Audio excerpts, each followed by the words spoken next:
Kumusta mga kaliwanag? Sana nasa mabuti kayong kalagayan lalo ngayong papalapit na ang bagong taon.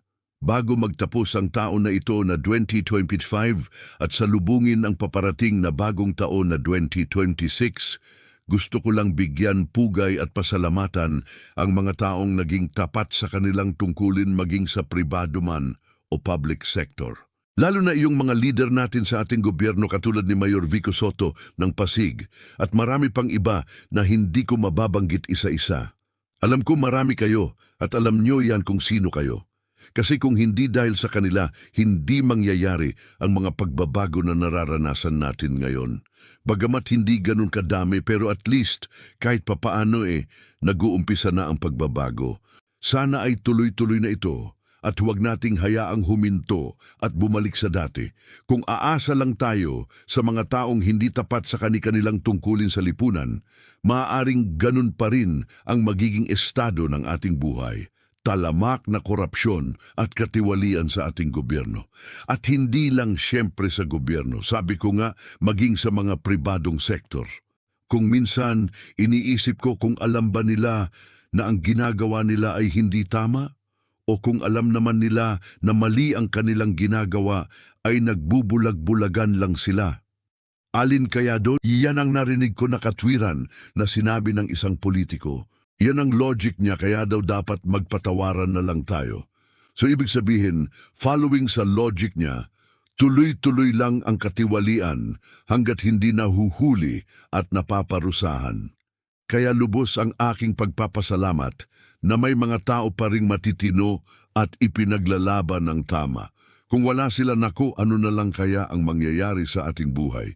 Magiging katulad tayo sa ibang bansa na ang mga tao ay hindi malaya at takot sa gobyerno. Magiging hawak tayo sa leeg ika nga. Sana naman ay hindi tayo umabot sa ganong sitwasyon. At doon naman sa mga nagbubulag-bulagan o bulag na talaga, sana sa mga nakikita nyo na pagbabago na ginagawa ng mga matitinong tao ay unti-unting magbago rin kayo. Bakit hindi nyo tingnan ng diretsyo ang mata nyo sa salamin at itanong nyo sa sarili nyo kung tama ba itong ginagawa ko? Dahil sigurado ako kung magiging totoo ka lang sa iyong sarili ay sasabihin mo na, oo nga, mali itong ginagawa ko. Bakit hindi mo subukan? Kung ang gusto mo naman talaga ay kapayapaan at kaligayahan ng buong bansang iyong pinaglilingkuran, kung sa bagay, ang taong lasing ay nagiging manhid na at hindi na niya alam ang kaniyang ginagawa. Nalasing na sa kapangyarihan at nakaw na pera at karangyaan. So bakit hindi mo subukang maging sober o maging hindi lasing for once?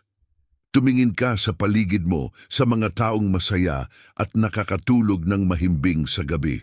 Sa palagay mo, kaya ang mga taong nasa ibang bansa na tinatawag na fugitive ay truly happy and enjoying life to the fullest. Ikaw tatanungin kita, are you enjoying life to the fullest in the real sense of the word?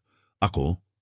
Maaring I am not living or enjoying life to the fullest, pero may freedom ako sa aking konsyensya at panatag ang aking kalooban. Happy ako sa mga maliliit na bagay. Enjoy ako sa mga simpleng pamumuhay. Masaya ba ang ganong buhay na nagtatago? Hindi ko namang sinasabi o hinuhusgahan na ang mga fugitive ay guilty kaagad o ang mga inaakusahan ay guilty na. Ang gusto ko lang sabihin ay sila mismo ang nakakaalam kung guilty sila o hindi, kung masaya sila o hindi, kung magulo ang isip nila o hindi, kung panatag ang puso nila o hindi. Tayo ang nakakaalam sa sarili natin kung magiging tapat lang tayo sa ating sarili. Iyan ang challenge ko sa ating lahat.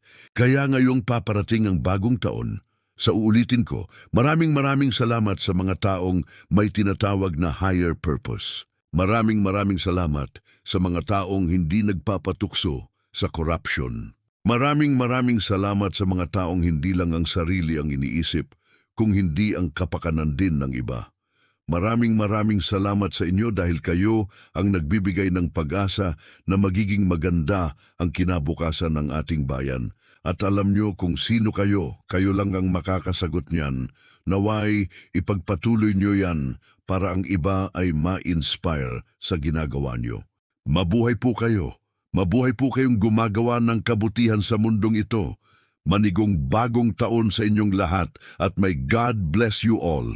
Ito po ang inyong lingkod. Nagpapaliwanag lang po. Hindi ako galit.